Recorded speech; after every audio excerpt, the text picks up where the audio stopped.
because you are getting 30%, delivery is in 3 years, you are allowed to leverage. Fortunately, in our country, leverage is only available on cash flows, and it is not available based on asset.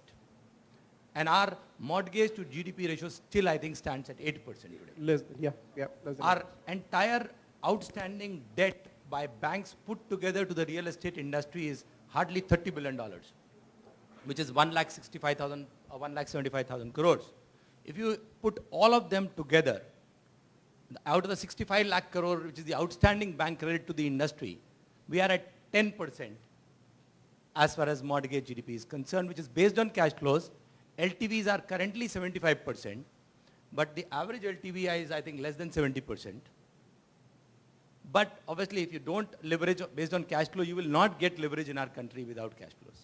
So I think I'm a great believer of leverage. Only leverage can give you returns. To answer your question, whether from 35 to 1,20,000 you will get a double, I think nobody can answer that question. It is a question of what is your entry point. And so if your entry point is at the beginning of the launch, you will still make money, and in South Mumbai, and that's my firm. I just want to make one statement. As much as I agree with Amit, unfortunately I heard the same statement in 2005 in US. I also invested in it, and today I know the answer for it, so I'm just going to leave it at that. Okay. Now, let me just move on to Pawan, since he has been doing a lot of deals on the side. I'll just open the floor in 2 minutes. Pawan, what do you see in today's time when yes, obviously there are approval risk, as Naresh did mention. There are risks in terms of the delivery. There are risks in terms of, I would say, the borrowing cost, high borrowing costs. So what are the kind of three aspects or the three major risk areas that you would like to point out? And how do you help the investors, even the developers, to actually hedge those risks? What are the 3 different or 4 different ways that you would suggest? So I think just to the previous question, I think my one point of view is I think the difference between a primary market and secondary market prices in South Bombay is going to go up pretty significantly. Okay, so if we are saying an under construction product is being given in South Bombay at 25, I'm fairly sure that the ready product, which is not going to be of the same spec, is going to trade at 45 or 50, even double. And I think that, I don't know where exactly that difference is, but that difference in the short term, which is the next 12 to 14 months, is going to go up pretty significantly. The reason I say that is, answers your next question, which is approval is the largest risk today, whether it's for a developer or whether it's for an investor. That is going to increase the timeline for the delivery of the project. India, I'm confident in the long term, will continue to grow at 6, 7 odd percent. Prices will go up at 6, 7 odd percent. Will they go up from 25,000 to 1,20,000? I'm not so sure. But at the right price in this country, there's unlimited amount of stock that can get absorbed. Now, what the right price is something that, everybody, all stakeholders, including the government, including the, large institutions like HDFC, including private equity firms such as what Amit runs, all of you have to educate the developer to kind of get there. So, I think it's difficult to say I'm still not pessimistic to say that there is going to be a bloodbath, values are going to come down 30%. There just isn't enough. Whatever supply you put down in South Bombay, I don't think prices are coming down 30%. If they do, they're coming down in the primary market and they're coming down for a couple of quarters or 3 quarters. I don't see that as a long term. It's difficult to answer your question to say, is it going to go to that level? But there is pessimism. There is a lot of pain. But I think we'll come out of this. That's my view. Amit, what's your view on the REITs? We have been hearing a lot since 2008 that REITs are going to come, and then a lot of changes have happened. Do you think that the REITs are going to be the day of the order in the next 1 year, 2 year? I've been given to understand that REITs should be the order of the day in the next couple of quarters and couple of months actually, because our regulator is very keen to introduce REITs in the country. REIT is the only solution for income yielding assets, purely because if your cost of working remains competitive, manpower cost has not been in our control. Only when we are down to 5% GDP, then we talk about reduction in bonuses and salaries, and we still remain competitive in the outsourcing world.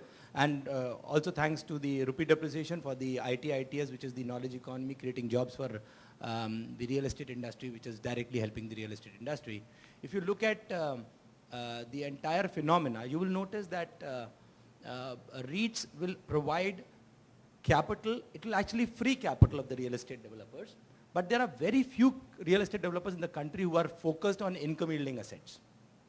And those developers will get substantial capital freed, which will be deployed for productive assets once again, which is currently become unproductive.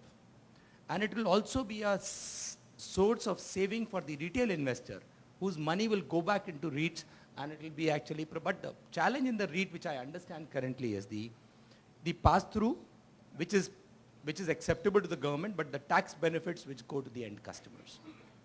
Because of our fiscal deficit, I think government is struggling with the idea whether the tax benefit can be passed on to the end customers. And but the let me valuations. accept that fact And the that it is valuations. going to be the order of the day. Yeah.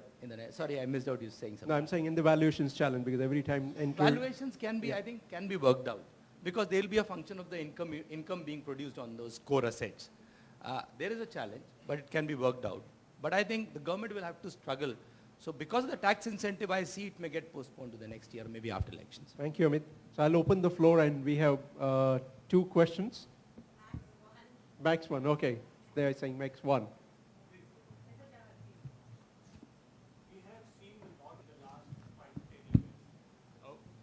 We have seen a lot of PPP projects being announced in the last 5 Sorry, to 10 Mr. years. Zawar, you would like to address any question to any specific So panelist? after the question, I would probably Sure, ask it. okay. So basically, this is more from funding perspective.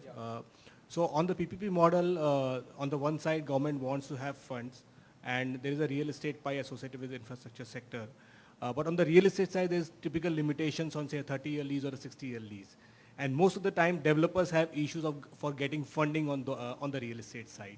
So what's your view on, PPP is going to be order of the day, but on the funding of these projects from a private equity or a structured side, if you can just throw some light on that. Naresh?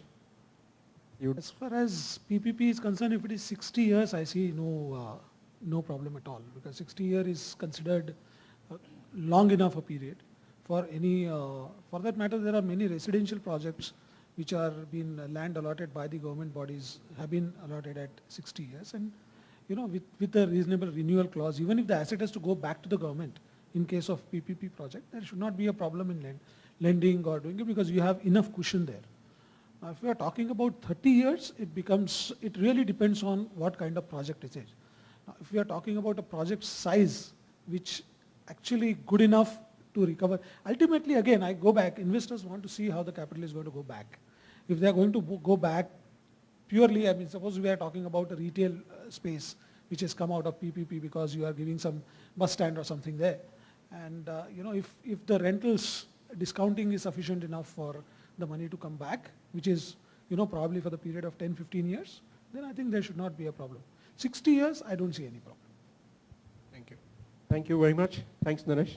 Thanks a lot for your inputs. Ladies and gentlemen, let's have a round of applause for our panel members. And may I first request Mr. Naresh Kevlani to please come on stage and present a memento to Mr. Jayesh Karya, our panel host.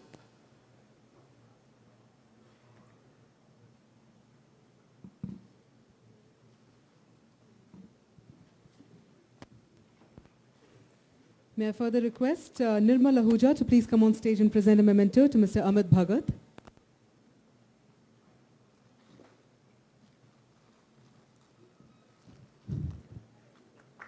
May I request Rajesh Kandoi and Deepak Maheshwari to present a memento to Mr. Chintan Patel.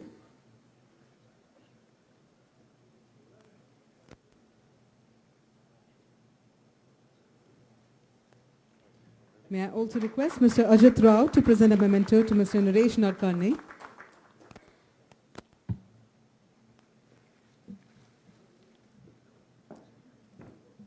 And may I request Malcolm Dadriwala to present a memento to Mr. Pavan Swami.